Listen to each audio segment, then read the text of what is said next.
Hello, everybody, and welcome back to Talking Joy, our pediatric survivor interview series. We are here today to talk about pediatric cancer and the importance of joy and hope in recovery. So, we have a very special guest today named Laura.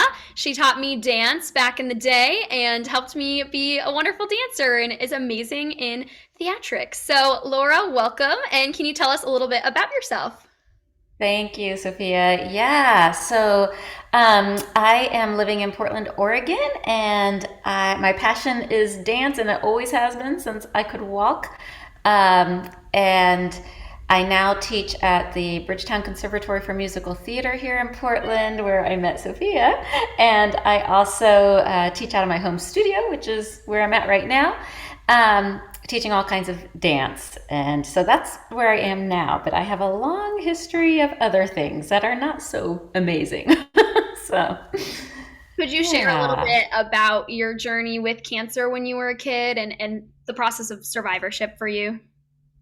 absolutely. So I was first diagnosed with stage 4B Hodgkin's disease when I was 12 years old. And so that was in 1984, where treatments aren't what they are now.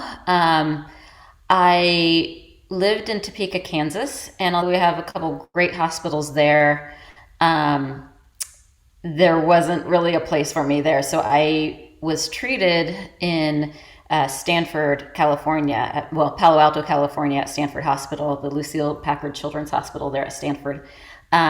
So a lot of trips back and forth. I have three siblings, and I did at the time. And I have two older sisters who were in high school at the time, and my little brother was only 4 years old when I was diagnosed. So it was quite the ordeal for my family to have to negotiate this very sick child with three other kids at home, and I was getting treated all the way, halfway across the country.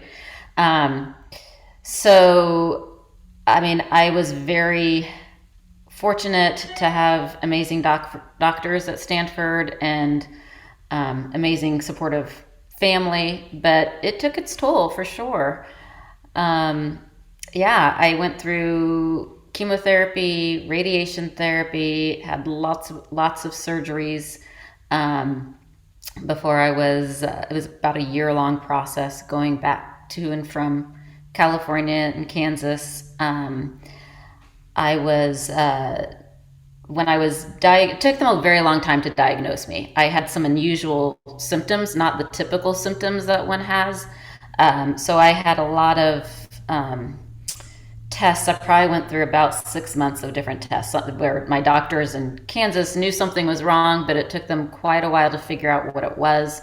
At first, they thought it was mono, and then they thought I had something wrong with my kidneys, and then it just it was ruling out things. And once I was diagnosed, that's partially why I was so advanced in the stage of cancer. I got to stage 4B, which is the highest, the worst, I guess you could say, the worst it gets. And at that point, it was so far progressed, which is why I needed the treatment in California. So that's kind of the gist of that. When I, in order to make that happen, the place that was crucial for me and my family was the Ronald McDonald House. That's where we lived when we went back and forth. It was, I don't know how, it works now, but I know in 1984 it was $5 a night for a family to stay there. And they had amazing, it was like a hotel room, but yet we shared bathrooms. It was kind of like a glorified dorm, but much better than that. So, a kitchen that families shared. So we got to know other families who were going through ordeals with an injured or sick child as well. And my 4-year-old brother had a place to, had a playroom to play in, and all of that, so he could go back and forth with me and be with my parents. Typically, my parents took a turn.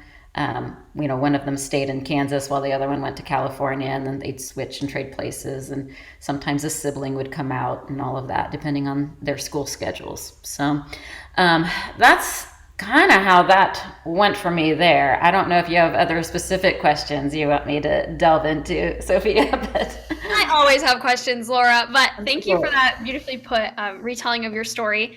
You had mentioned Ronald McDonald House and also the strain that this put on your family.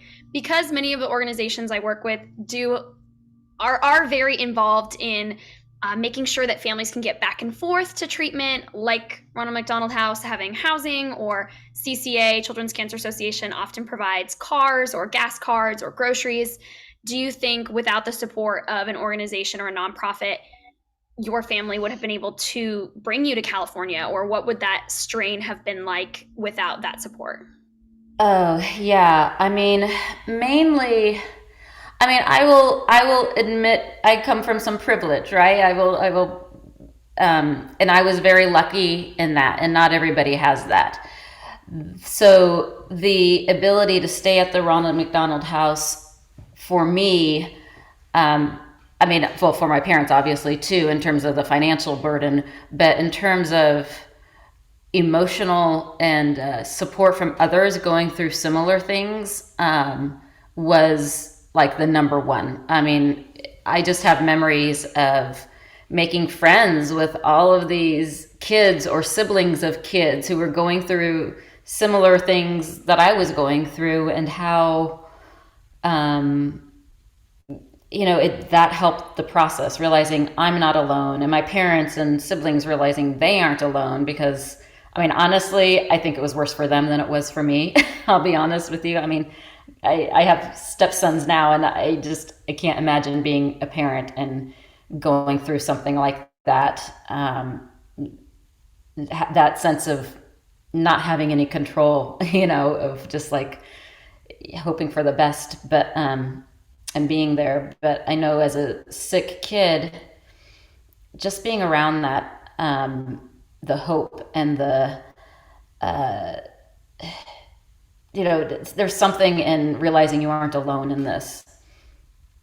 So I don't know that if was you huge. were dancing back then, if you were like if you were a dancer as a kid, but is that something that you had to put on hold for that? Oh yeah, that was I actually have a specific memory of being in the hospital room. It was like, a couple days after I had some major surgery. I had my spleen taken out and other things, um and a nurse walking in and kind of scolding me because I was doing the splits.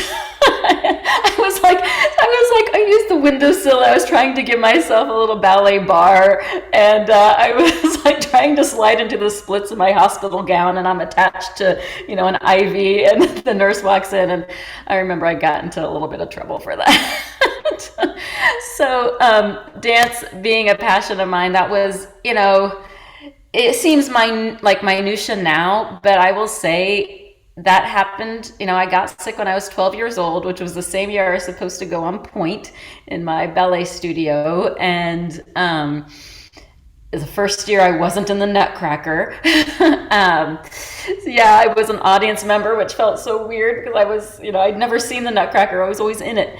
Um, but I will say that having that hope, that passion of dance and seeing it, I was like, I'm not giving up on that. Like that, I think that I attribute some of that to my survivorship. I always believe, and I've done some research on survivorship as well through my master's degree and all of that. But um,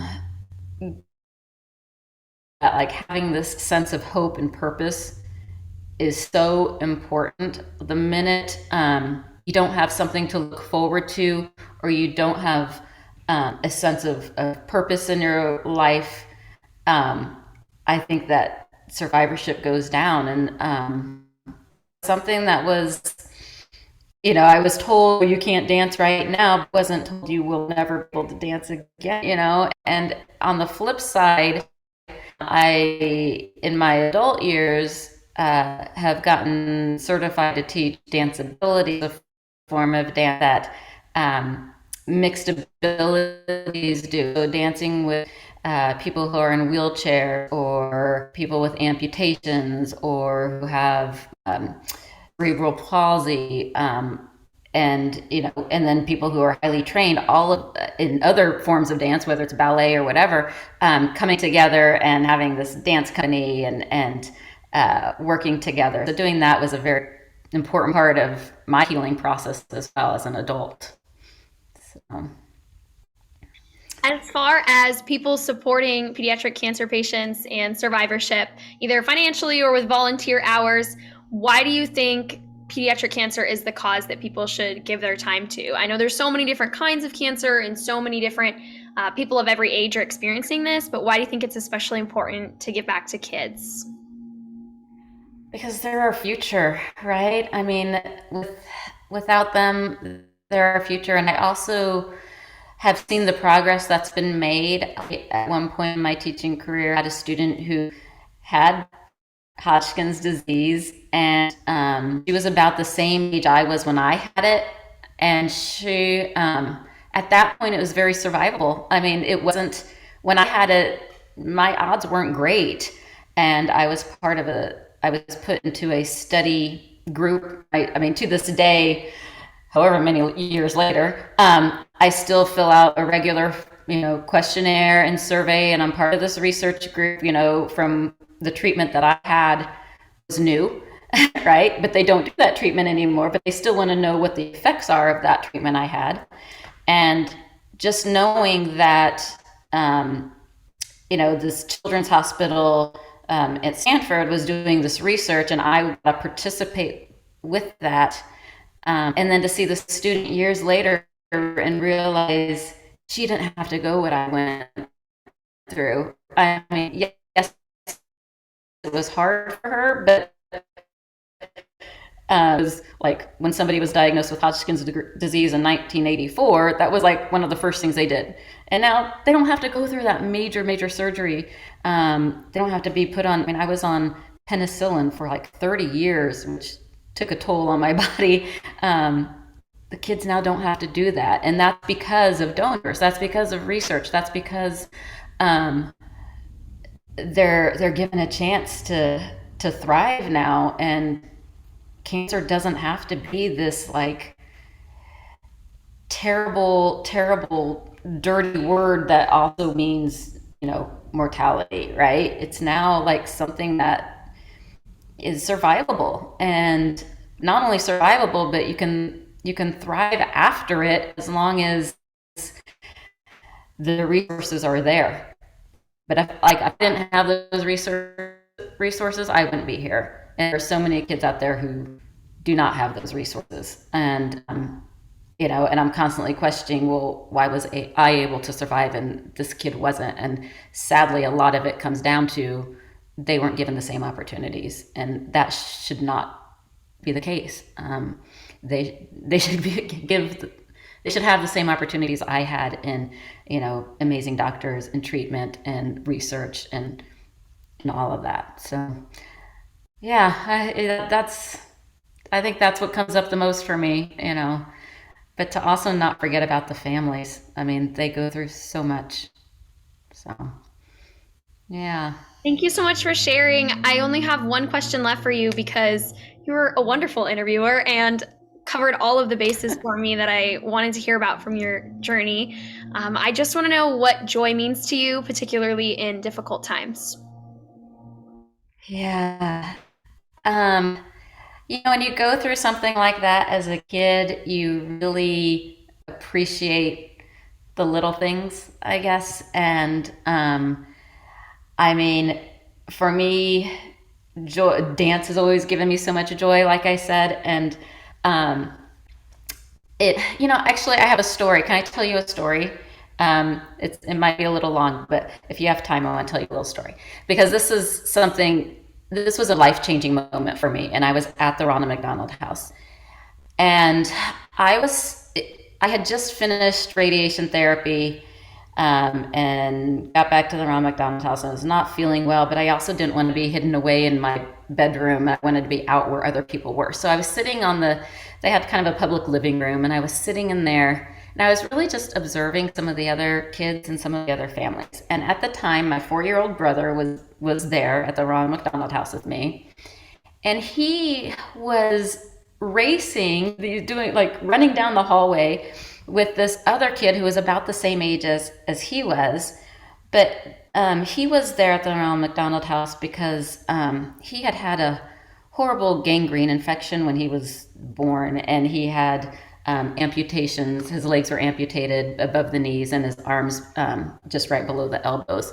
And so they were there for a checkup, basically, following up, making sure he was okay. But this little kid was running. I mean, he had legs, again amputated. He had thighs, right? But he was racing my brother up and down these hallways, and they were just giggling and laughing, and I'm like, what do I have to be, upset about? Like, look at this kid, and he was so joyful. And you bring up joy, and I just remember, wow, this doesn't have to be awful.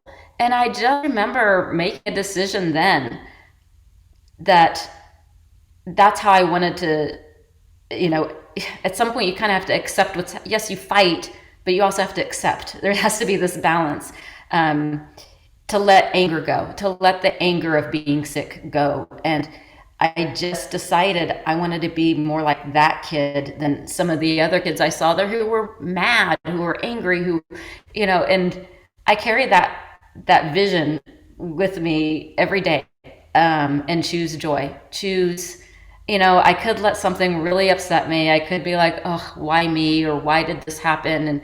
Um, but all of the things, I mean, I now have, some success, what I feel like is success, in terms of being able to provide dance to other people, wonderful people like Sophia, and help them succeed. And it's just, without that moment of making that realization to choose joy, I'm not sure I'd be here. I don't know. I mean, or I might be on this planet, and living, but not with a smile on my face. So sometimes you have to choose joy, and it may be hard, but it makes a difference. So that's my Thank you little so story. much. That was a beautiful story. It's a great image that I will carry with me. And I love what you said about how we just have to choose joy in various situations in our life, but it keeps us going. So thank you so much for all of your wisdom and sharing. I'm just so grateful to have had you on the show today. So thank you so much, Laura. I really appreciate it. And I'm going to stop our recording. Bye. All right. Thanks, Sophie.